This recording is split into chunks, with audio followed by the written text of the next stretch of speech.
Dear colleagues,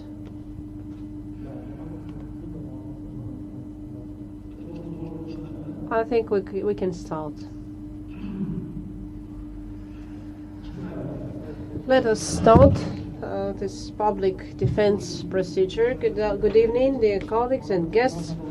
Let me declare open a session of the Dissertation Council for Defense of Thesis by Kologermanskaia Ekaterina Mikhailovna for the degree of Candidate of Law, Specialty 12-0007, Corporate Law, Competitive Law and Energy Law, on the theme Legal Aspects of Renewable Energy Sources Use in the Russian Federation and Foreign Countries. By the order of St. Petersburg University of the 25th of August 2020, me, Petrov Dmitry Anatolovich, Doctor of Law, Associate Professor, Third Professor of the Commercial Law Department of St. Petersburg University, was appointed Chairman of this Dissertation Council. Other members of the Dissertation Council were appointed by the same order. Let me introduce them to you. In the remote access mode we have Gorodov Oleg Alexandrovich, Doctor of Law, Professor of the Commercial Law Department of St. Petersburg University. Oleg Alexandrovich, can you see and hear us? Yes, I can see and hear you, Dmitry Anatolovich. Salieva Rosa Mikhailovna, Doctor of Law, Professor, Head of the Laboratory of Legal Problems of Mineral Resource Use, Ecology and Fuel and Energy Complex of the Institute of Problems of Ecology and Mineral Resource Use of the Academy of Sciences of the Republic of Tatarstan. Rosa Mikhailovna, can you see and hear us? Yes, I can see and hear you. All is well. Excellent. Shevchenko Lyubov Ivanovna, Doctor of Law, Professor, Honored Lawyer of the Russian Federation, Professor of the Department of Legal Regulation of the Moscow State Institute of International Relations of the Ministry of Foreign Affairs of the Russian Federation. Lyubov Ivanovna, can you see us? Can you hear us? Yes, I can see and hear you. Thank you. Kim Patrick Talos, University of Eastern Finland. Can you see and hear us? Dr. Talos? No? Excellent. Dr. Raphael Heffron? Yes, I can hear you.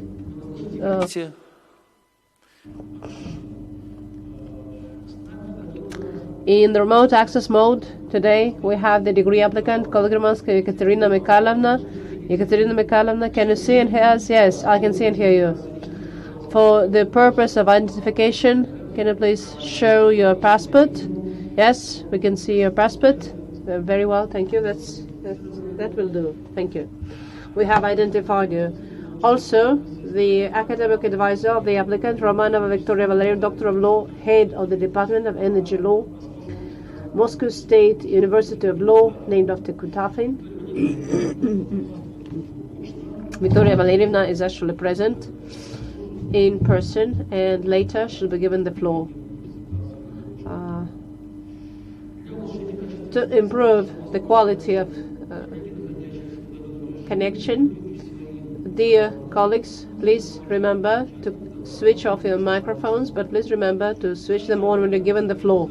Let me also inform you that our session is being recorded and broadcast online at St. Petersburg University website. The speeches are being simultaneously translated from English into Russian or from Russian into English. During the live broadcast of the Dissertation Council session, an email is currently displayed to which all the listeners may send their opinions and questions to the applicant online regarding her thesis and the ongoing scientific discussion of her speech. These questions shall be forwarded to me by our technical support department, and I shall read them during the discussion part. Questions should be related strictly to the applicant's speech and her thesis, and it is necessary to indicate the name, position, and place of employment of the author of the question. Questions that are not related to the scientific discussion of the thesis, the text, and assessment of the thesis shall not be presented. In accordance with the order of awarding at St. Petersburg University, the degree of candidate of science and doctor of science approved by the local legal regulations of St. Petersburg University.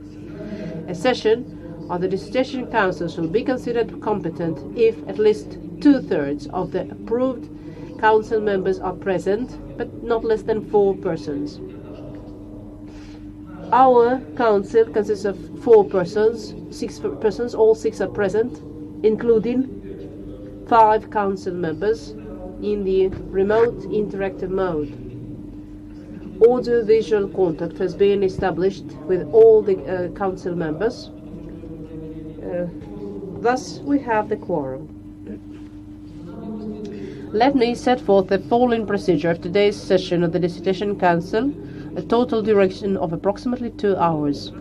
Chairman's summary report on the main content of documents submitted by the degree applicant and complies with applicable regulations. Answers to possible questions, 5 minutes.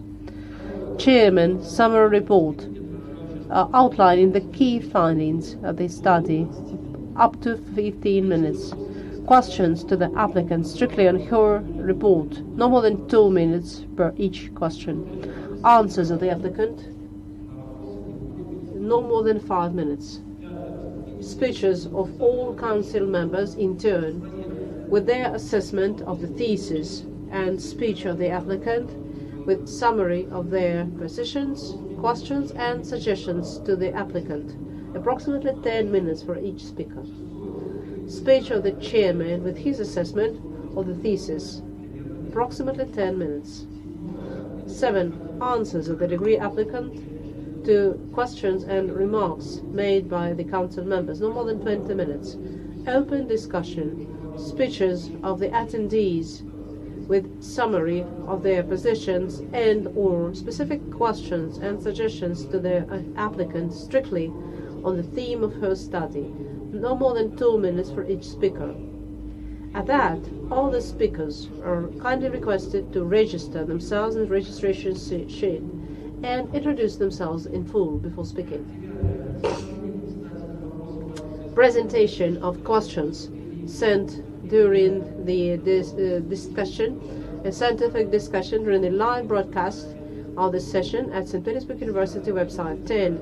Answers of the applicant, no more than 2 minutes for each question. 11. Speech of the academic advisor, no more than 3 minutes. Discussion by the council members before the open voting procedure. During this period, sound shall be switched off, approximately 5 minutes. 13. Open individual voting. Votes shall be counted by the chairman and the results shall be recorded in the minutes of the meeting. 14.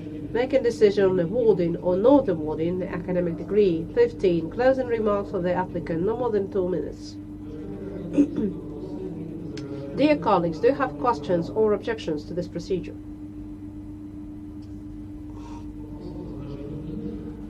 I see there are no questions and objections, so let us start the procedure. Please remember to switch off your mobile phones, and thank you for your understanding. Well, let us start the meeting. Chairman's summary report. The thesis by Kologermanskaia Ekaterina Mikhailovna for the degree of candidate of law, specialty 12-0007, corporate law, competitive law and energy law, on the theme legal aspects of renewable energy resources use in the Russian Federation and foreign countries, was accepted for defense by the order of the Academic Secretary of St. Petersburg University on the 20th of August 2020. Kologermanskaia Ekaterina Mikhailovna wrote her thesis at Moscow State University of Law, named after Kutafin, under the guidance of Doctor of Law, Head of the Energy Law Department of the Moscow State University of Law, named after Kutafin, Romanova Victoria Valerianda. Number of publications of the applicant, which set forth the main scientific results of the thesis according to the enclosed list, is 4 in the peer-reviewed journals from the list approved by the Ministry of Science and Education, Russian Federation, 3 publications, and journals indexed in scientific databases, Web of Science and Scopus, 1 publication. The applicant submitted to the Academic Secretary of St. Petersburg University a full set of documents for acceptance of offices for consideration and defense. All the documents comply with Article 12 of Section 3 of the Order. All the documents submitted by the applicant, according to the information I received from the curator, comply with the requirements and are kept in the applicant's attestation file. Copies are available from the officer of the Dissertation Council Activity Support Department, who is now present. Before I give the floor to the applicant, do you, dear council members, have any general questions to the applicant? And is it necessary to review and read the entire list of documents submitted by the applicant? I think there are no questions. Chairman, applicant summary report up to 15 minutes. Ekaterina Mikhailovna, the floor is yours. Dear Chairman of the Dissertation Council, dear council members, the thesis presented to your attention is devoted to the legal regulation of renewable energy sources use in the Russian Federation and foreign countries. According to the energy strategy of Russia for the period up to 2035, renewable energy sources and energy storage are referred to as technologies, the application of which may entail organizational and technological changes in the management and operation of the electric power systems and facilitate the transition of the energy sector to a new technological basis, the so-called energy transition. In accordance with the key strategic planning document, a set of key measures ensuring the solution of the problem of increasing the efficiency of energy supply to remote and isolated territories based on the reuse of renewable energy sources includes, among other things, the improvement of the national standards on renewable energy sources, taking into account the best international practices, support of the Russian export of equipment and provision of services in design, construction, operation and maintenance of the generating facilities abroad, and etc. These strategic tasks require proper legal support. Well, gaps in the legal regulation of public relations in the field of application of renewable energy sources in the Russian Federation will have a negative impact on energy security, development of the energy industry, and the economy as a whole. Foreign legal regulation of renewable energy use is quite well developed and regularly updated at the level of integration associations and individual states. In this regard, comparative legal analysis and study of legal regulation in the European Union, Canada, Switzerland, Iceland and other states are of interest. The purpose of my thesis is to develop some theoretical provisions on the content of the legal regime of generating facilities operating on the basis of renewable energy sources. The legal identifying gaps in the current use of renewable energy sources in the current legal regulation, and formulation of proposals for unification of legal norms governing social relations arising from the use of renewable energy sources. The scientific novelty of the thesis is that for the first time, the theory of the energy law, a comprehensive legal analysis of the legal regulation of public relations in the use of renewable energy sources, which covers the problems of legal regulation of private and public relations. The formulated provisions, definitions and recommendations determine the content of the main provisions to be defended. Let me highlight some of the provisions for defense in more detail. First provision. It seems necessary to carry out unification at the level of a federal law by adding a corresponding separate chapter to the federal law of the 23rd of March 2003 on electric power industry. In this chapter, we propose to consolidate the provisions on the use of renewable energy sources, legal regime of energy facilities operating on the basis of renewable energy sources, the legal status of subjects and relations in connection with the use of renewable energy sources, peculiarities of contractual regulation, state regulation and control, Next, it should be noted that the current legislation of the Russian Federation has gaps in the content of the legal regime of energy facilities operating on the basis of renewable energy sources. For the purpose of development of legal regulation, the author's definition of the concept of energy object generating electric energy with the help of renewable energy sources, which is understood as a single and real complex intended for production of electric energy with the use of renewable energy sources, located within the boundaries established in accordance with the legislation of the Russian Federation is proposed.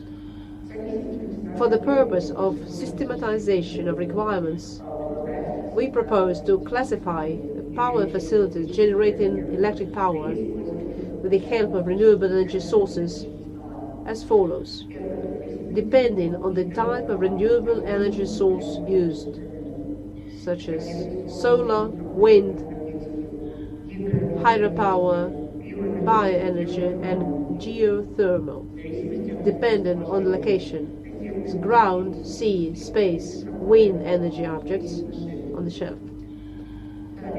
The expedience of including into the model regulation of provisions of the National Energy Company in the field of renewable energy sources in the form of a public joint stock company with the participation of the state, with the following powers being granted to the company: planning, the construction and decommissioning of energy facilities operating on the basis of renewable energy sources, monitoring the condition and efficiency of energy objects functioning on the basis of renewable energy sources, organization and implementation of works on introduction of energy efficient, energy saving technology in the process of electric energy production. We propose to classify contracts concluded with the use of renewable energy sources.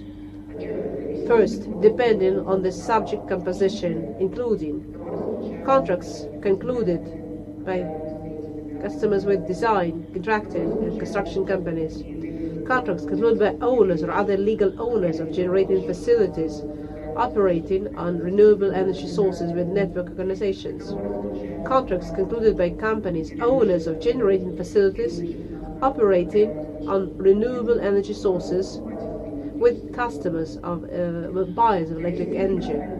Second, depending on the electric energy market, contracts concluded in connection with the use of renewable energy sources at the wholesale market of electricity. Contracts concluded in connection with the use of renewable energy sources at the retail market of electricity markets. Next, classification depending on life cycle generating objects operating on the basis of regenerative energy, including contracts for design construction of generating facilities, contracts for technological connection to power networks, power supply contracts, contracts for maintenance of electrical equipment. Next, depending on the subject matter of the contract, including contracts for construction of generating objects functioning on the basis of renewable energy sources, agreements on technological connection, contracts for provision of services on operation and dispatch management, contracts on provision of generating options on the basis of renewable energy sources, and contracts for sale and purchase, supply of electricity. 5. For provision of development of contractual regulation within the framework of unification work, we propose to include the opportunity to include a fixed-term contract to supply electricity produced with renewable energy sources with a fixed price, providing among essential conditions the volume of supplied energy, terms of supply, depending on which the cost of the contract shall be determined. 6. The sphere of use of renewable energy sources is currently outside the state control. As of today, the powers of state agencies to implement state control over the use of renewable energy sources has not been determined. This gap can be filled by expanding the competence of the Federal Service for Environmental, Technological and Nuclear Supervision, Rostekhnadzor, to carry out the state energy oversight in the area of renewable energy sources. 7. In the framework of international legal unification carried out by Eurasian Economic Union member states for formation and function of a common electric power market, we propose to supplement Section 20 of the Treaty on Eurasian Economic Union with provisions providing for the obligation for each member state of the Eurasian Economic Union to ensure a certain share of the use of renewable energy sources in the production of electricity, depending on the natural and climatic conditions, scientific and technological development of the experience and in the European Union. Dear colleagues, in conclusion, I'd like to say that issues of legal regulation of the use of renewable energy sources deserve further study in order to improve legal support. Results of the conducted research can be used for further study of the legal issues arising while using renewable energy sources in legislative activity, in the process of law enforcement and in educational activities. My report is over. Thank you for your attention. Thank you, Ekaterina Mikhailovna.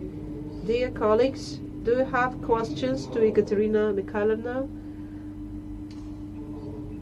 I see there are no questions.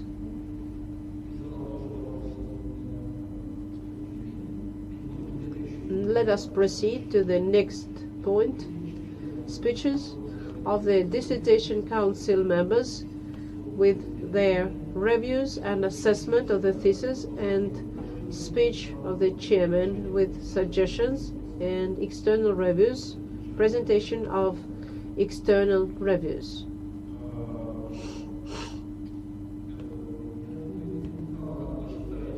I suggest, Ekaterina Mikhailovna, let us hear all the reviews, and then you will answer all the questions at once in the end, after all the reviews are presented. Okay, yes, let's do that. So maybe some questions will be similar. I think that will be the best way to do it. So before I give the floor to the Dissertation Council members, I would like to draw your attention to the fact that we received an external review from the head of the Directorate of the Regulatory Support of Public Joseph Company Interrau, Jabin Nikita Alexandrovich. In this review, the author refers to legal acts regulating the energy strategy of the Russian Federation, and mentions that the theme of the study is relevant, and the study is very timely. The author also says that the aim of the author is to develop certain theoretical provisions about the legal regime of the generating facilities, which is a positive development for the energy market. Next, the author talks about the contents of the work, how many chapters, and he proceeds to conclude that the work has novelty and validity.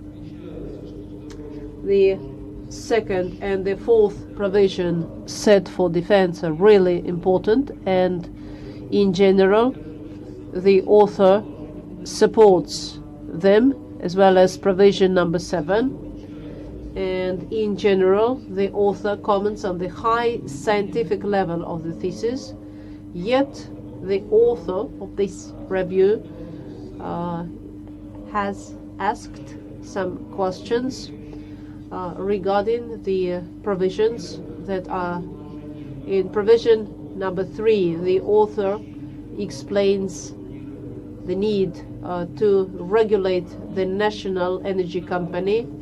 This conclusion is made considering the example of legal regulation in Iceland. What are the advantages of the proposed model? How the use of this model will interact with other players in the energy market? And the second question, it will be interesting to know what the author thinks about what measures for state stimulation should be used in legal regulation, considering the analyzed experience of foreign states in the sphere of use of renewable energy sources. The conclusion says that generally the thesis is an independent scientific qualification work which solves the tasks set by the author, has value for the development of the energy law, and the conclusion is that the author should be awarded the degree of candidate of law, specialty 120007. So I have presented the review, but as we agreed, Ekaterina Mikhailovna will answer these and other comments in the end. So now I will, in the same order, I will give the floor to the council members. And first I'd like to give the floor to Gorodov Oleg Alexandrovich. Oleg Alexandrovich, you have only 10 minutes. Oleg Alexandrovich, welcome. Thank you, Dmitry Anatolovich. Let me start my presentation, my speech, and I promise my speech will be brief because my review has been published. I wrote it a long time ago and is available. It has been available to the legal community for a long time. Here I'd like to say that the work is relevant with some reservation. It's relevant in the academic sense because renewable energy sources will be, strictly speaking, in demand in year 2035. This strategy has been mentioned already today. The matter is that in the Russian Federation, these renewable energy sources, if compared with foreign states, Russia doesn't really need them so much. First of all, because of high price of energy generated with renewable energy sources. This is a fact. So we need to live to the day when these energy sources are really in demand. I will not describe the positive features, the advantages of this work, which I mentioned in my review. The structure of the work appears logical to me, except for one point I shall mention later. The work has novelty, has some methodological independence. The author uses own arguments for provisions set for defense and for conclusion, which demonstrates her personal contribution. But as any paper which is a result of a creative work, the work has some points for discussion and wrong statements. So what are they? What are these points for discussion? First, I further clarification is needed. Statement at page 42 of the thesis, under the author, where the author says that different peculiarities of connecting the generating facilities are not regulated by these rules. These are rules of technological connection. Regulation 641. So what peculiarities does the author mean here? Do we really need special technology to connect the renewable energy sources? Do we need something really special here?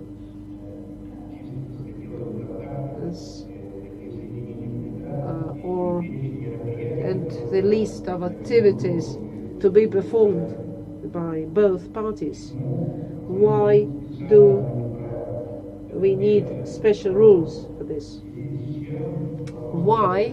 The second question. So speaking of contractual regulation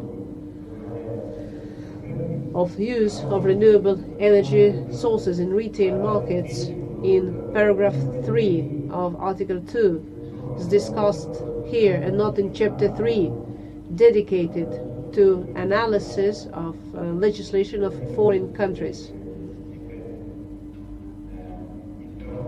That doesn't look logical to me.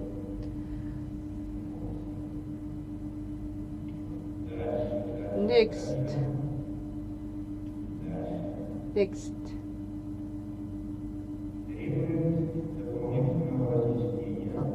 I would like the author to explain.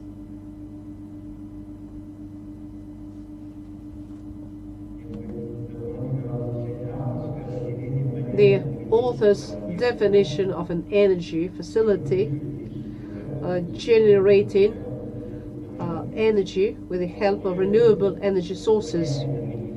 So this definition of the energy facility, I think the author has too much sympathy for this definition of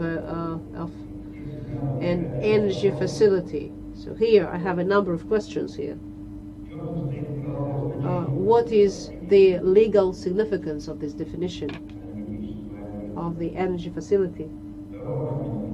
The second point, why real estate is intended for the use of electricity? What if combined generation is performed of heat and electricity, or cogeneration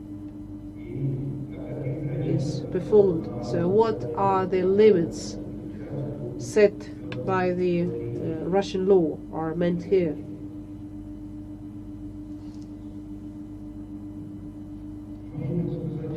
And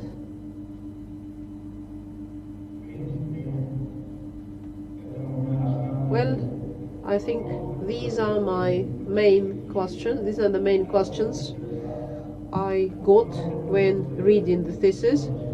But these points which I have just mentioned are only small remarks, and they do not affect the overall quality of the work. The work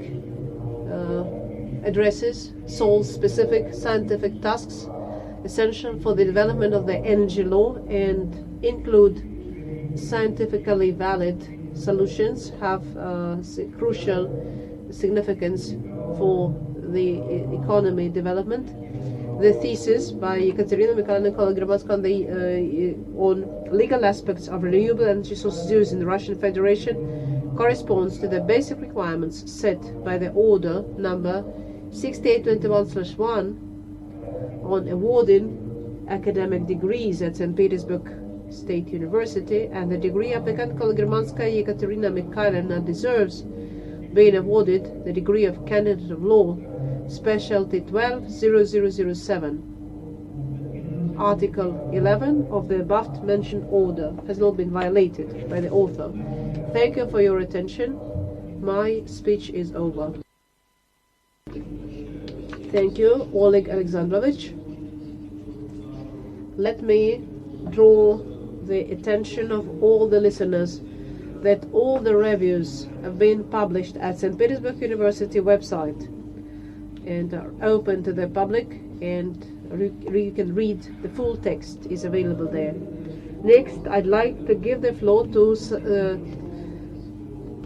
Rosa Nailina Salieva. Thank you, Dmitry Alexandrovich, for giving the floor to me. I also would like to keep my speech brief, because my review is available at the Dissertation Council website, and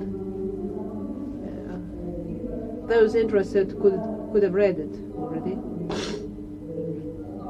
I'd like to focus on the key points that are essential for assessment of this thesis.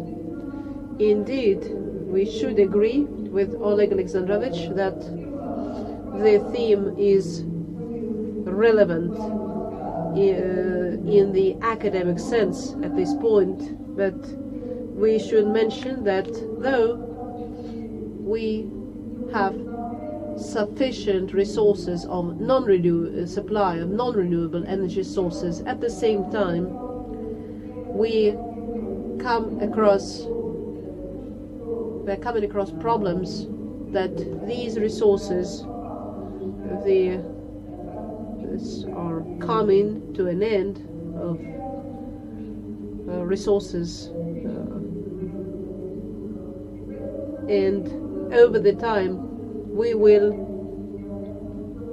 face the need to use the renewable energy resources more. And from that point, the theme is relevant and timely, and we should mention on the methodological approach, the theoretical approach of the author, where the comparative legal aspect of the study, because we know that some states are using the alternative energy sources more, and they have applicable legislation which is developing, and this study provides the necessary results. And in my opinion, the paper is a success as a comparative study, and the suggestions and conclusions made by the author as a result of her research, they possess novelty and some practical significance. But at the same time, I would like to mention some points for discussion connected with the legal regulation of the use of renewable energy sources, and I will not repeat questions that coincide with questions already asked, but regarding this second provision, I'd like to clarify the following. In this provision, as the author has informed us, in addition to definition of the energy facility, the author provides a classification of such facilities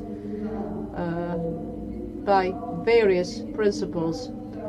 Classification is always good in any research paper. So it would be good to see a full explanation of this classification and its practical significance, its practical use from the point of introduction or use of And also in the third provision, the author suggests to include in the regulatory model on the national energy company in the form of a public joint stock company, partly owned by the state. Here one gets a question how expedient it is to set limits on participation of the state in such public company, and how the balance of interests of the energy market will be ensured when introducing such a national energy company. My third comment was connected with the author's analysis of the state regulation of the use of renewable energy sources. So what measures are most effective? But I think this question has already been asked earlier, so I will not dwell on it. And finally, one more thing. What we understand is that the use and introduction of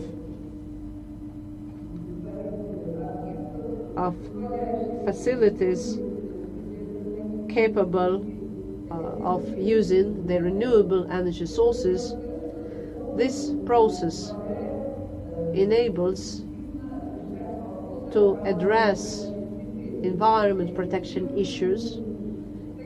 And in Article 17 of the Environment Protection Law, it mentions the state support of any activity, any environmental activity, including the use of renewable energy sources. So in the Environment Protection Law, the legislator already included such a development as the use of renewable energy sources.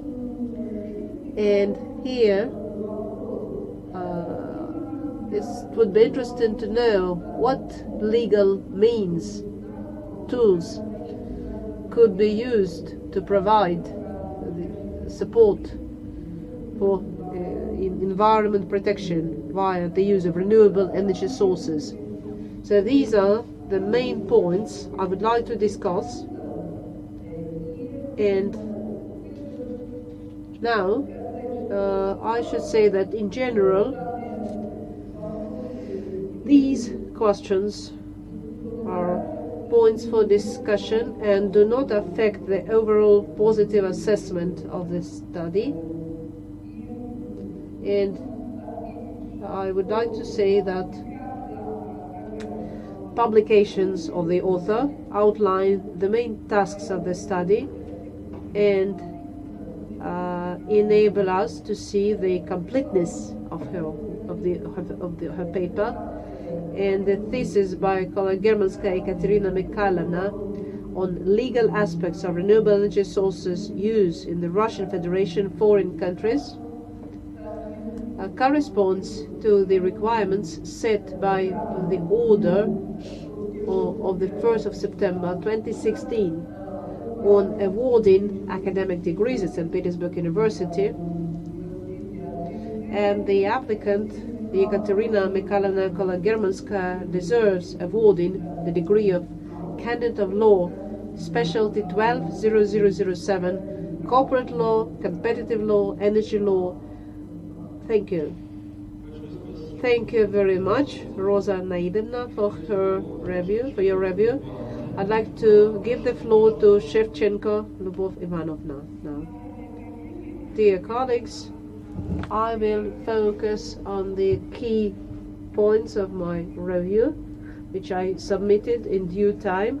What I would like to say is that, of course, the theme is relevant because in the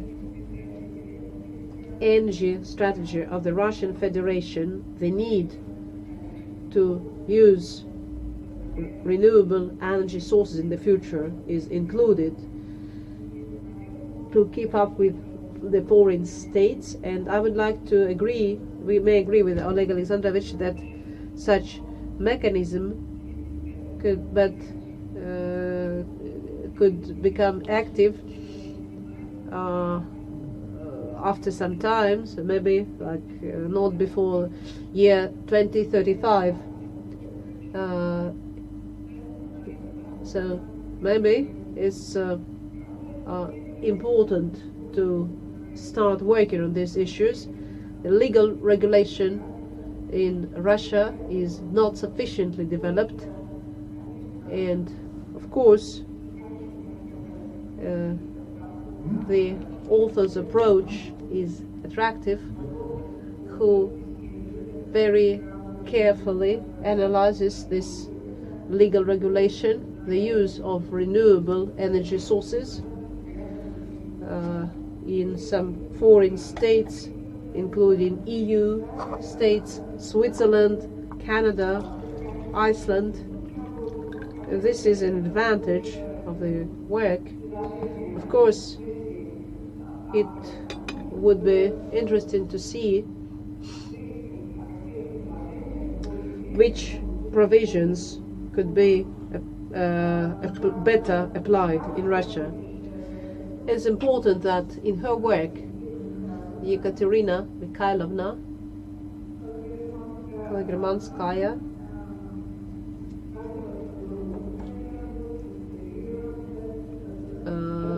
set herself the task to develop provisions of the legal regime based on the use of the renewable energy sources, characteristics of the legal relations arising from the use of renewable energy sources, and identifying the gaps in the existing legal regulation, which was an easy task, of course, and of course developing suggestions on the use of foreign unification practices in order to create a framework of legal acts to maybe, if we approach this, we already have a legal basis for this activity. In principle, of course, the analysis is interesting, and many provisions developed by the author and set for defense are interesting, and can be some of her conclusions I would like to support. So first, for example, the fourth provision 1, 4, 6 and 7 are interesting to start thinking about their implementation. But of course one gets some questions. I will only ask 2 questions to clarify, because so I have 2 questions that I would like the author to answer. The author explains the need for unification of provisions on the use of renewable energy sources at the level of the federal law on electro energy industry, provision 1. Here I wonder, does that suggestion include legal support of providing electricity generated with the help of renewable energy sources to remote and isolated territories? And secondly, the author in detail explores the trends of development of legal regulation of the use of renewable energy sources in foreign countries, including the state incentives, where she special attention is paid in the energy strategy. So what measures of state stimulation could be used in Russia?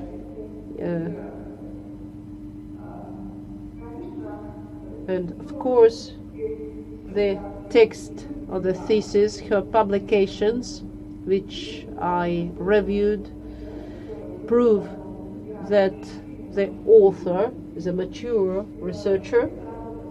Her work that we are discussing today is an independent study which has some significance for the development of the energy law, and considering all the requirements applied to candidates' thesis and set by the order of the of 2016 number 68 21/1 on awarding academic degrees at St. Petersburg University. Since her work corresponds to all these requirements, I think she deserves the degree of candidate of law, and I think she just took up this subject and will continue exploring the use of renewable energy sources in Russia, considering the rich experience of the foreign countries. Thank you. Thank you very much, Lyubov Ivanovna, for your review. Next speaker is Dr. Kim Patrick Tallis. Dr. Tallis, the floor is yours. Thank you very much, and thank you for allowing me to read this thesis. It's been a fascinating piece of work. Let me start by the conclusion. It's an independent, well-written, logical thesis, and it clearly meets the requirements for the degree. Having said that, of course, our role is to provide criticism or ask questions, probably both. So I'll do that as well. Now, this topic is a fascinating topic. The energy world is going through a transition that is more rapid than ever before. It's led by climate considerations more than anything else. Mirroring that progress in the real world, we see an explosion of academic literature in this area. Over the last 5-10 years, the number of books, articles, and studies published in this area is phenomenal. I think this is an area today where academic activity is more alive than in any other sub-area of energy. And this thesis participates in that international discussion by focusing on Russia, which in the European Union literature hasn't been an area of expertise or focus. So I congratulate you on the topic that you selected. And I hope you continue with your research in this area, because there is a need for more research. There's also a demand for both more research and expertise in the real world. Not only in Russia, but in the region and in the world. Now, the thesis has a logical structure. There are two particular things which I would like to provide some degree of criticism to. Other one is stylistic. There are a lot of lists in this thesis. And my understanding is that that type of presentation by creating lists and reproducing lists is relatively normal in Russia. But from the reader's perspective, I think opening up and explaining those lists a bit more would be very helpful. The second issue I want to raise is one that is very typical for all kinds of theses. It's the limited conclusion. This happens constantly where the researcher is going through a lot of material, producing high quality chapters, but then towards the end of the research, the candidate or the researcher just wants to finish. And that usually results in a relatively small conclusion. And I think that has happened in this thesis. But that doesn't impact the overall quality of the thesis to a great extent. One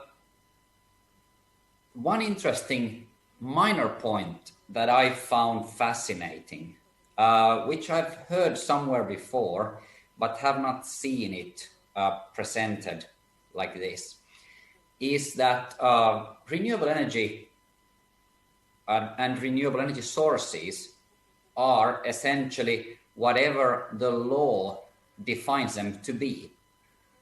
And it appears to me that some of the definition of renewable energy in the Russian federal law is a peculiar one, because it seems to include gas generated from coal mining. And to me, that is not a renewable energy, but it seems that the law qualifies it that way, which means it is renewable energy under the Russian law. And if you would have any comments on this particular issue, I would greatly appreciate that. What I thought was missing from this thesis is a wider use of foreign literature. And I mentioned in my report specifically Professor Crossley's book from 2018, where she examines over 100 different jurisdictions worldwide and the definition of renewable energy and the scope and objective of the renewable energy laws in all those over 100 jurisdictions. This would have been a good addition to your literature. The main question I have is the use of comparative law. And you've selected EU as a region and sort of federal level EU law, if you would consider EU to be federal. You include Switzerland, Canada, and Iceland. And I would have been interested in understanding why you chose those 4 specific countries and regions to your comparison. And in terms of the comparison, I know comparisons cannot be, you can't present everything in the comparison. You have to be selective. You cannot read everything for a comparative study. But I wonder whether it would have been better to focus on 1 or 2 different countries and go more in detail and in depth in their renewable energy systems, rather than providing 4 examples which remain somewhat superficial, perhaps not too superficial, but nevertheless somewhat superficial. So that's really my only question, where I would like you to answer why did you select the 4 countries instead of going to 1 or 2, and why these 4 countries out of all the countries in the world? And with that, I thank you again for allowing me to read your thesis. Thank you. Thank you very much. And now let us give the floor to our next speaker, Dr. Hefren. The floor is yours, please. Thank you. Thank you again to the candidate for what I said in my report was a very good piece of research. And I won't go into too much detail. Some of the points have been covered by the other examiners. So I will give some highlights in terms of relevance. I think it's one of the first works that involves international comparison that I've seen on renewable energy law and Russia to date. So I think the candidate needs to be congratulated for that. I do think it's a very relevant topic. Anytime we are talking about energy strategy or even strategy in other areas of commercial law, we always have to think of diversification. And Russia, like all countries all over the world, are considering how to diversify their energy supply. And there are major benefits in diversifying your supply and essentially your investment portfolio, as it were, in energy. And I think renewable energy plays a key role in terms of that diversification of strategy. And it should also be remembered the complexity of energy itself in terms of why renewable energy is very important. You know, we think of something like the energy trilemma, which could have been discussed maybe within the work, where there are the objectives of meeting energy security as well as cost, as well as sustainability. And, you know, energy security is vital to any country, obviously Russia and the other countries that you included in your studies, but also a big issue of why renewable energy is more relevant than ever before is around cost. And the cost of renewable energy is coming down and coming far, far cheaper than we ever thought it would be. So I think the relevance of the work is very timely, and I think it definitely fills a gap in terms of Russian energy law literature. And I think it should be remembered there are the comparative studies as well, and I will come back to that issue, but in terms of a contribution to knowledge, it is there. So, you know, for me, there are a couple of key questions. I've identified some of the other issues in terms of structure and style, etc., in my report, which obviously you have a copy and is available. So I'll just go straight into the 2 or 3 questions and finish on that note. So again, I think in reflecting about the energy law literature, I think there does need to be a link made with a number of key articles. And, you know, the last examiner mentioned one of them in terms of renewable energy law.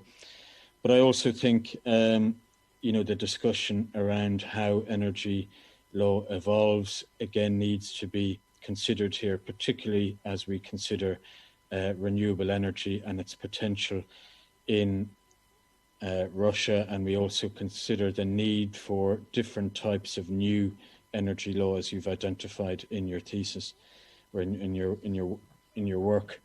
So I think it needs to connect with you know, some of that literature in terms of the evolution of energy law. I gave a sample article in the report.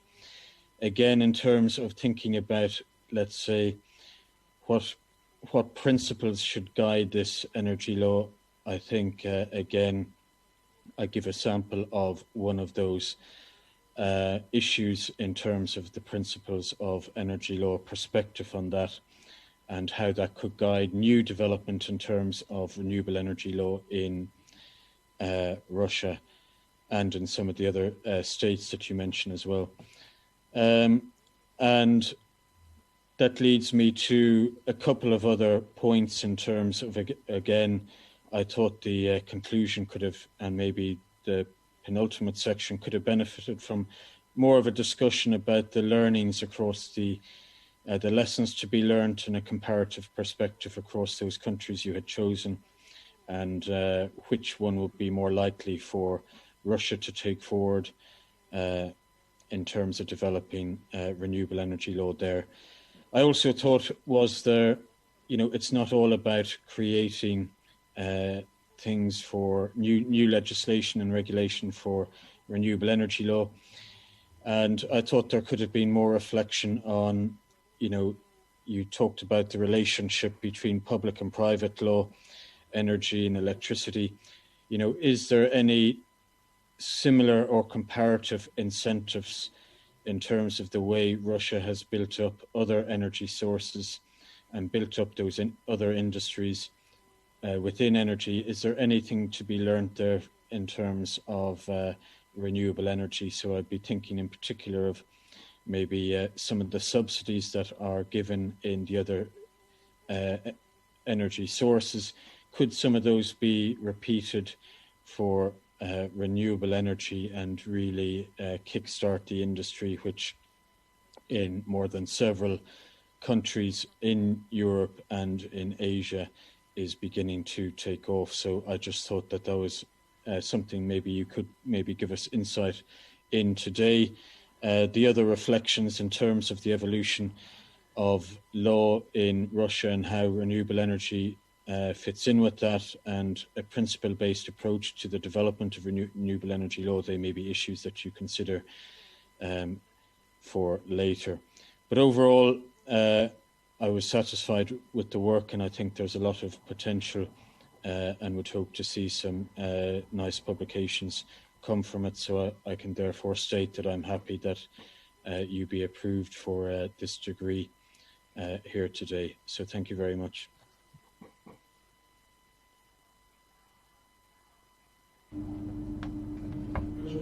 Thank you very much, Dr. Heffron. And let us, the last speaker, the last speech review shall be presented by me. In my review, I mentioned that the theme is highly relevant. I think this has been mentioned by every reviewer, scientific provisions, recommendations and conclusions made by the author appear valid.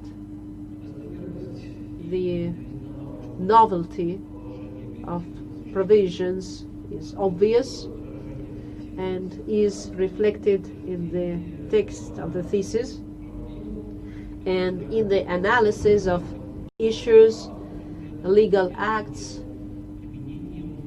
and their application, and in the use of the tested research tools. Of course, the scope could be wider, but yet, in general, I conclude that the work is a qualified study.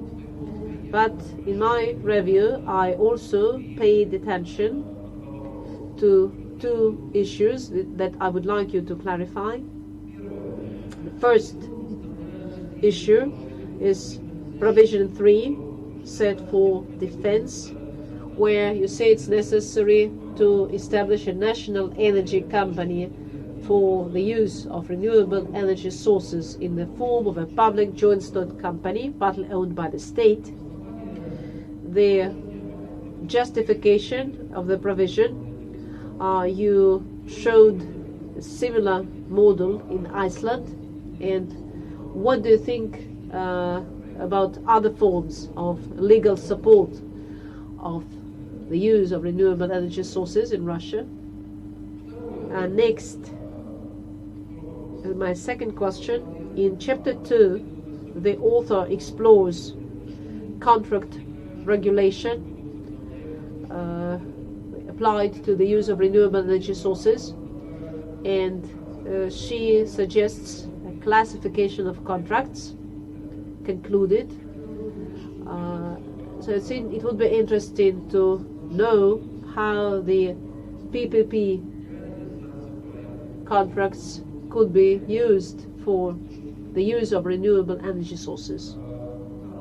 So these questions do not affect the positive assessment of the thesis, and I would like to conclude that the thesis by Kologermanskaia, Ekaterina, Mikhailovna corresponds to the requirements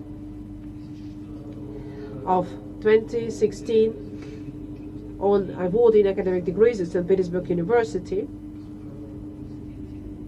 and the author deserves being awarded the degree of Candidate of Legal Sciences, specialty 120007. All the reviews are available at university website, so anyone who's interested could have read them there. So all the reviews have been presented. Now it's time for the author to answer the questions. Thank you for giving me the floor. Dear Chairman of the Dissertation Council, dear Council members, thank you for your reviews and positive assessment of my work. Now I would like to answer your questions. I would start with questions asked by Lyubov Ivanovna Shevchenko. The first question, of course, the suggestions should cover issues of legal support of remote and isolated territories produced on the basis of renewable energy sources, the need of legal support of isolated and remote territories with renewable energy sources was mentioned by officials and the expert community. As for I thank you very much for the second question. The studied foreign experience of legal regulation of renewable energy use demonstrates that many mechanisms of state incentives can be used in the Russian Federation for the benefit and development of renewable energy projects. Here are some examples. First example is the financial measures such as grants and subsidies. Currently, RES is considered one of the capital-intensive and investment-favorable sectors of the economy. And in general, most foreign countries are trying to increase the financial support to this sector. For example, China is the largest investor in RES. In 2019, it invested $83.4 billion American dollars. US is the second largest investor, and they spent $55.5 billion on RES. Russian Federation, the situation is much more complicated, based on the federal law on the 1st of December 2017, number 362, on the federal budget for 2018 and the period of 2019 and 2020. Implementation on sub-program development renewable energy sources, 13,350 rubles have been allocated in 2020. And on the state support for technological connection generating facilities operating on the basis of renewable energy sources, 13,350 rubles in 2020. Other measures include tax incentives such as tax deductions, exemption from taxes on certain types of taxes on our RES market. To date, the only measure of tax incentives is tax credit under Article 67 of the Tax Code of Russian Federation. However, even this provision is not applied to all subjects of the RES market. I would like to thank Rosa Mikhailovna Salieva for the positive assessment of my work, valuable recommendations, and focus on the questions. Thank you for your first question. Practical significance of proposed classification of generating facilities operated on the basis of RES is as follows. First, depending on classification of the generation facility using RES, this or that category, it will be determined by peculiarities of legal regulation of design, construction, and operation. Secondly, such classification may serve as a basis for granting tax benefits to owners of such generating facilities and loans. And thirdly, it may be used for differentiation of tax benefits and pricing. As for your second question, thank you so much for this question. As for the limit value of authorized capital, in case our model is used on regulation, it's possible to be guided by paragraph 9 of Article 2 of the Federal Law 261 on energy saving, according to which organizations with partly owned by the state or municipality are legal entities in the chartered capital, the share of Russian Federation or entity of Russian Federation municipality exceeds 50% of the chartered capital, or where Russian Federation or subject Russian municipality shall have the right to directly or indirectly dispose of more than 50% of the total number of votes corresponding to the voting shares that constitute the chartered capital of such legal entities, state or municipal unitary enterprises, state or institutions, companies, corporations, as well as legal entities whose property or more than 50% of the shares or stakes in the chartered capital of which belong to the state corporations. The proposed model is aimed at ensuring the balance of interests of the RES market participants using the mechanisms of planning, coordination, control over the targeted use of funds. Currently, there is no systematic approach to RES projects. The second question about the most efficient measures of stimulation, I answered already when answering the question asked by Lyubov Ivanovna Shevchenko. Thank you for your question 4. When rendering state support for the purpose of environment protection, various measures can be used, including the experience of legislation of renewable energy sources, in addition to support measures, financial and tax support, which I have already mentioned. It seems appropriate, among other things, to compensate expenses aimed at carrying out research, development and educational developments in the field of RES implementation when implemented projects on a proactive basis. Also, we may think about reimbursement of expenses associated with acquisition of equipment for RES projects from national producers. I would like to thank Council Member Oleg Alexandrovich Gordov for the positive evaluation of my work, valuable recommendations and questions.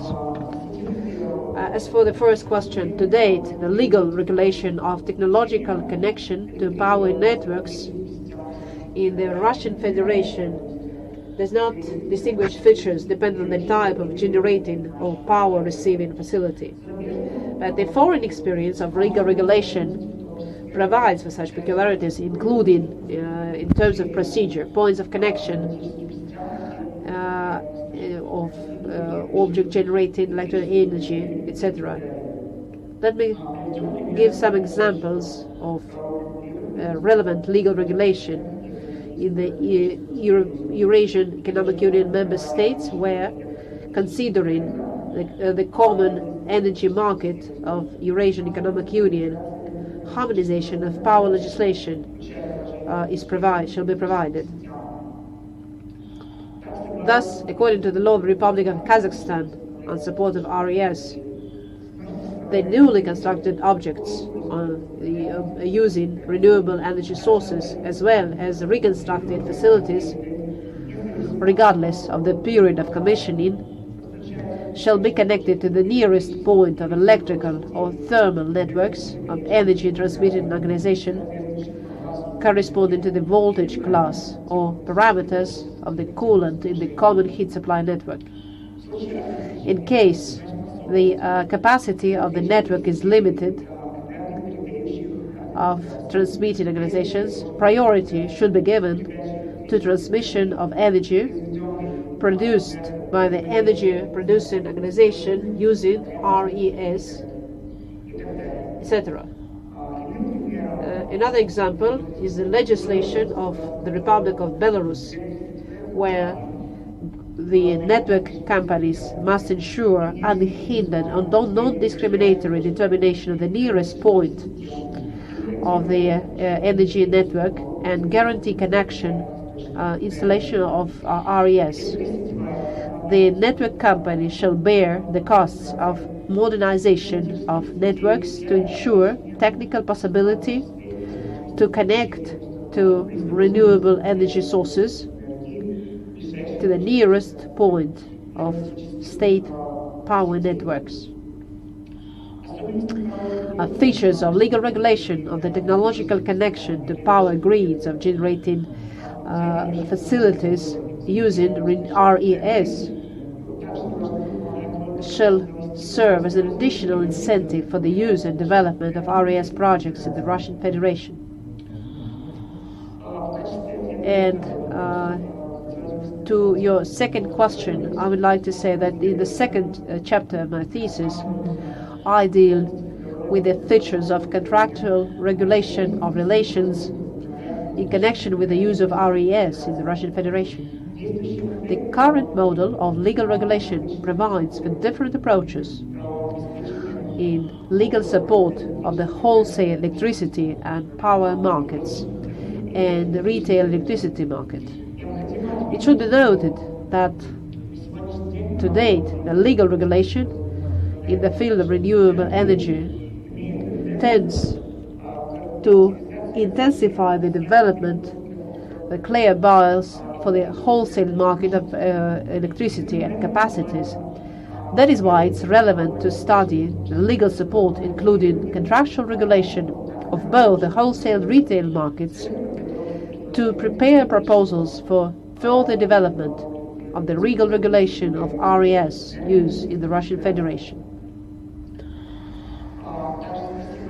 Thank you very much for your interest in question number 3, where the feasibility of including the definition of these objects meets the general objective of my work, preparation of proposals and recommendations for the development of legal regulation of RES use. The definition of the legal regulation, starting from the definitions, will allow to differentiate support measures, including grants for projects on construction and use of different types of facilities depending on the type of RES, to provide tax benefits, property tax benefits, as well as measures for scientific research, application of equipment, and related benefits for manufacturers of certain equipment and buyers of such equipment. Opportunities for the use of RES in the Russian Federation today are limited to the field of electric power. But even in this area, the level of legal support is still at the initial stage of development. And in this stage, for further development of legal regulation, it's advisable to use the experience of legal regulation of RES for heating and cooling systems. Peculiarities of regulation of such projects are provided, in particular, within the European Union. So, talking about answering the third part of your question, here we are talking about the boundaries within which the facility, the RES facility for electricity generation as an object of design and construction should be located. It seems expedient to make changes in the town planning, land and energy legislation, providing features of legal support to design, construction and technological connection of RES facilities. To date, the features for design and construction of RES facilities are have not been provided. And that, according to the current urban planning code of the Russian Federation, when surveying, the following points should be considered: borders of existing plots, borders of zones with special conditions of use, location of existing capital construction objects, borders of specially protected natural territories, borders of territories of cultural heritage, borders of preserves, forest corners and forest taxation plots, parks. When working to improve the legislation for the use of RES, it's advisable to consider specific features of RES facilities, considering the existing legal regulation, and distinguish between legal regimes for these objects as objects of construction and operation. I would like to thank Dr. Kim Taulus for the positive assessment and valuable references to foreign literature and recommendations on the possible structure of my work. With speaking of the definition of gas obtained from coal mining, as mentioned by Dr. Taulus, this indeed is not a renewable energy source. The definitions of RES in order to develop legal regulation in this area is necessary. And that, for the energy law, this question is important and could be the subject of a separate study. All the recommendations and advice of Dr. Taulus will be taken into account in further research. As for the question why I selected those 3 countries and this region, I explained that in chapter 3 of my thesis, but I'd like to say again, especially for Dr. Taulus, I selected Canada because this country, by its climate and geography, is comparable with Russian Federation. Iceland is one of the leaders in the use of RES, where almost 100% of energy needs fulfilled with RES. And Switzerland I use because the legal system of this state belongs to the Roman Germanic type, and EU I used as same as Russia, and I used EU because it provides an interesting scheme of legal regulation in the framework of so-called interregional approach to development of RES projects. Also, I would like to thank Dr. Raphael Heffron for his positive assessment and valuable recommendations and additional references to foreign studies in energy law and interdisciplinary studies that Dr. Heffron mentioned in his review to my thesis. Also, I would like to thank Dr. Heffron for valuable recommendations on presentation of results and references to foreign legal literature. When designing my work, I was guided by standard approaches to the design of this type, and all recommendations are very valuable and significant for me, and I will take them into account in my further research. I'd like to thank the chairman of the Dissertation Council, Mikhailovich Petrov, for the positive assessment of our work and valuable recommendations and questions. Thank you very much for your first question.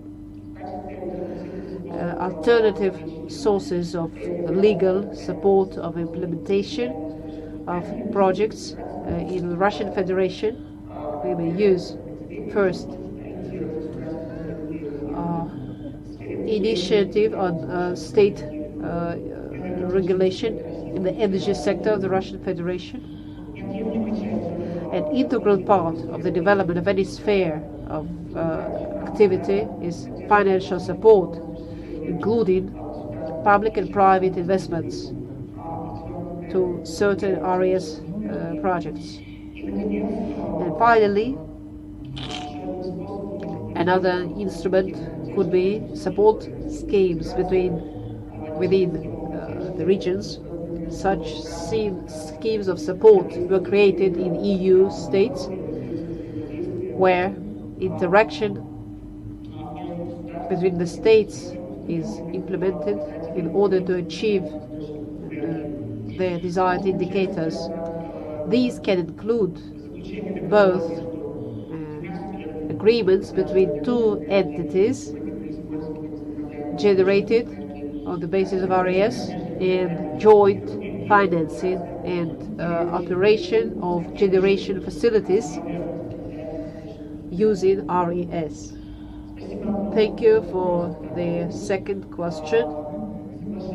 The PPP agreements for RES projects could be a very promising method to develop and introduce RES in the energy sector of the state.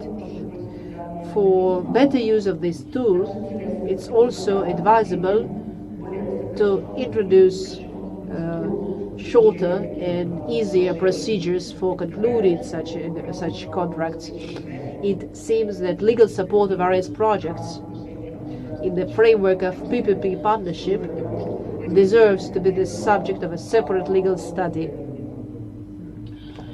And also, I would like to thank Head of the Legal Support Directorate of Interrao, Nikita Alexandrovich Zhabin, for you have only 1 minute. Yes, of course.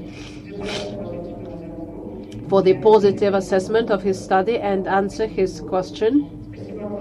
Thank you very much for your question. The advantages of the proposed model is, first of all, in the ability to provide the necessary funding for the systematic implementation of RES projects. And I have already answered your second question, answering the question of Lyubov Ivanovna Shevchenko. And once again, I'd like to express my sincere gratitude to all members of the Decision Council and external reviewer for their questions and positive assessment of my work. And thank you for your attention. Thank you, Ekaterina Mikhailovna. If you spent more time giving thanks, your speech will be more balanced and shorter, not to say shorter. But anyways, all Ekaterina Mikhailovna answered all the questions.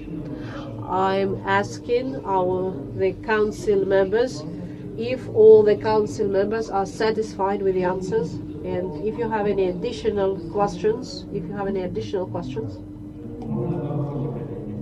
May I ask a small question? Oleg Alexandrovich, please.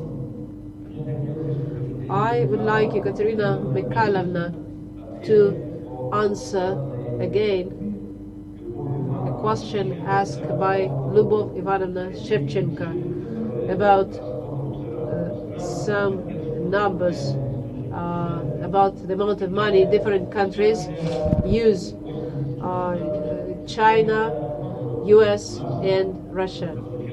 And I think in Russia the amount was 13,000 rubles.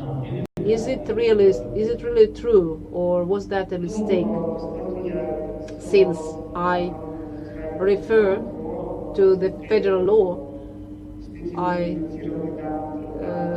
considering funding of, so that's how much money the state is going to spend on this 13,000 rubles. We can check that. So maybe that's not in rubles, or maybe 1 million rubles. So then it will be obvious, because of course, well, it's a question of representation. More questions, please. Then it seems we have no questions. Let us proceed to the next stage. Questions attendees who are not participating. I see we have no questions. Have we received any questions online during this session? While watching the session is being broadcast online, I see we have not received any such questions. Very well. Then let us proceed to the next stage, the speech of the academic advisor, Victoria Valerianda. The floor is yours.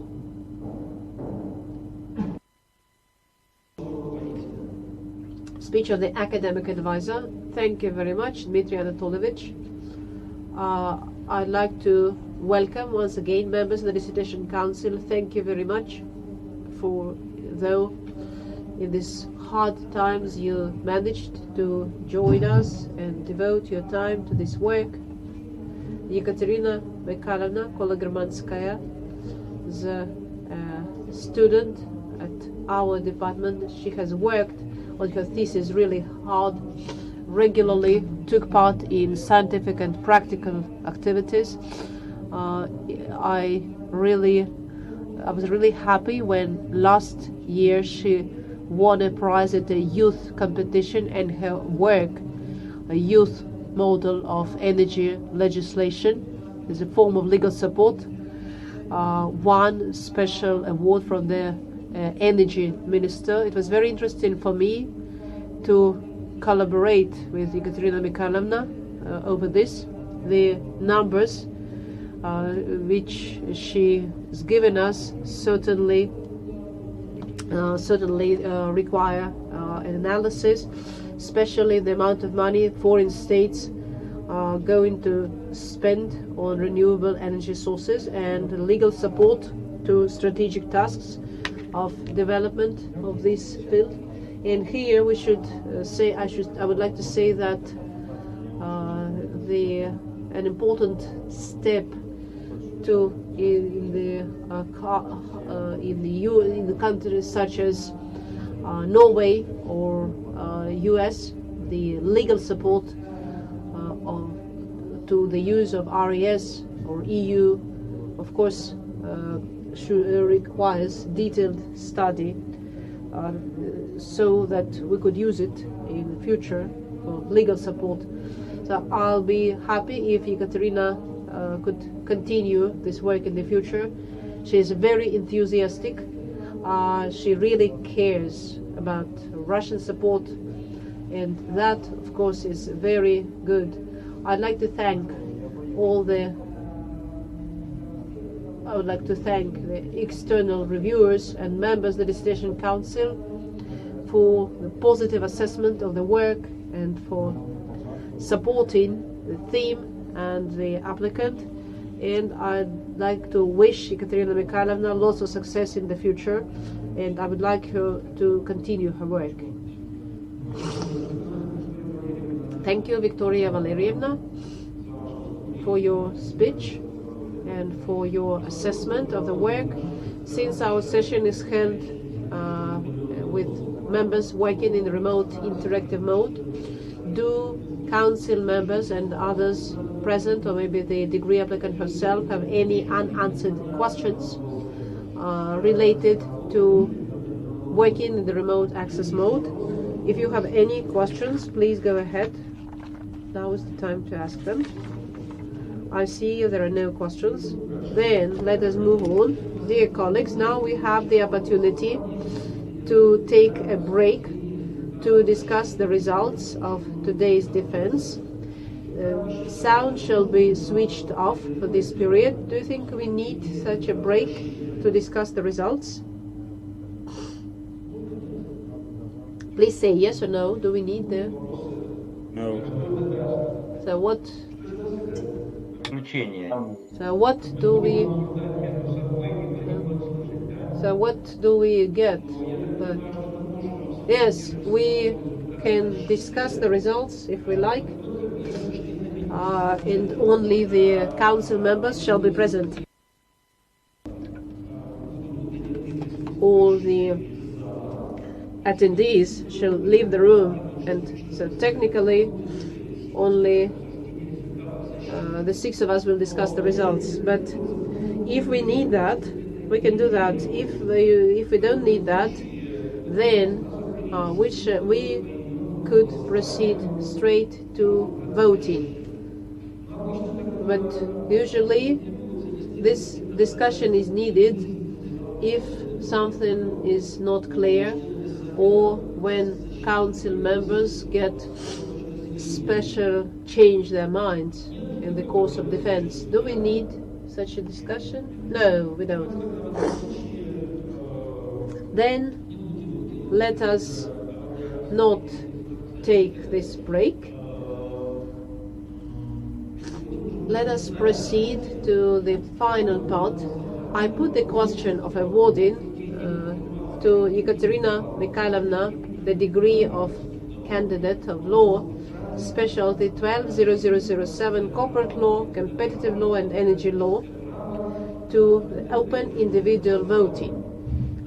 Let me remind you that a decision of the Dissertation Council on awarding the degree shall be considered positive if at least a half, but not less than 3 members of the Council present voted for it, in accordance with Article 23 of the Order. So let me ask you individually. Gorodov Oleg Alexandrovich, your opinion. I am for awarding the degree. Saliva Rosa Nailevna, your opinion, please. I am for awarding the degree. Council member Shevchenko Lubov Ivanovna, your opinion.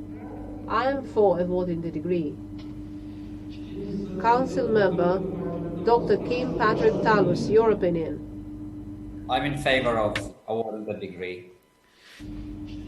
Council member Raphael Heffron, your opinion, please. Yes, I'm in favor and happy to award the degree. Thank you. And me, as the chairman of the council, I vote for awarding the degree of candidate of law. Thus, dear colleagues and guests, let me inform you that out of 6 voting members of the council, 6 voted for, no one voted against, and no one abstained. The decision to award to Kologermanskaia Ekaterina Mikhailovna degree of candidate of law, specialty 120007, corporate law, competitive law and energy law, has been made. Dear colleagues, since our session is held with some council members working in remote access mode, do council members or other attendees or the degree applicant have any questions regarding the procedure? No. Do you have any questions? No, I don't. Rosa Nailevna, do you have any questions? No, I don't have any questions. Shevchenko, no, I don't. Kim Patrick Talos, do you have any questions regarding the procedure? Dr. Heffron, do you have any questions on the procedure? Thank you very much. Now the floor shall be given to the degree applicant for her closing remarks. You have 1 minute for your closing remarks. I would like to thank the chairman of the Dissertation Council and Dissertation Council members and external reviewer for their reviews, recommendations, critical remarks and positive assessment of my work. Also, I would like to thank St. Petersburg University who supported me, organized my defense, especially considering the given situation. It was an honor for me to work with my academic advisor, Valerianda Romanova, who was a real guide of my scientific work.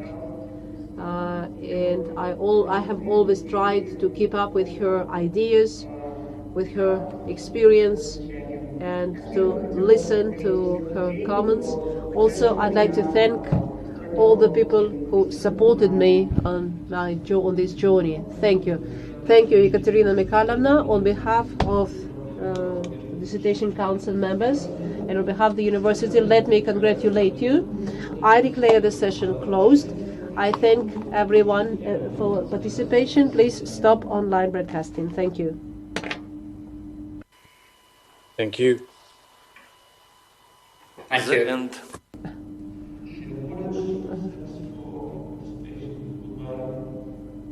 Goodbye.